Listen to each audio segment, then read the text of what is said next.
તો રખડતા કૂતરાના કારણે 25 વર્ષીય મહિલા પીએસઆઈનું મોત થઈ જતા જ ફરી એકવાર રખડતો આતંક ટ્રેન્ડિંગમાં આવી ગયો છે, જ્યાં ભારતમાં રખડતા કૂતરાનો આતંક ચરમસીમાએ પહોંચી ગયો છે।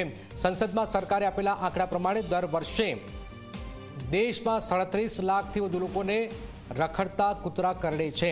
જી હા, ગયા વર્ષે આપણા દેશમાં 37,17,000 લોકોને કૂતરા કરડ્યા હતા।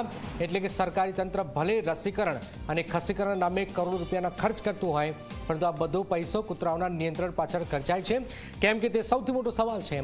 તેનો પુરાવો છે કે દર વર્ષે કૂતરાઓની વધતી જતી સંખ્યા, જો રસીકરણ અને ખસીકરણ થતું હોય તો રખડતા કૂતરાઓની સંખ્યા ઘટવી જોઈએ, પરંતુ તે સતત વધી રહી છે અને એટલે જ રખડતા કૂતરાઓની સંખ્યા અને હડકવાથી થતા મોત મામલે આખી દુનિયામાં ભારત નંબર 1 દેશ છે। આપણા દેશમાં દર વર્ષે રખડતા કૂતરા કરડવાથી 20,000 નિર્દોષ લોકોના મોત થાય છે। એટલે કે આતંકવાદીઓથી પણ વધારે ખતરનાક બની ગયા છે રખડતા કૂતરા। તેનો સૌથી વધુ ભોગ બને છે બાળકો અને વૃદ્ધ લોકો।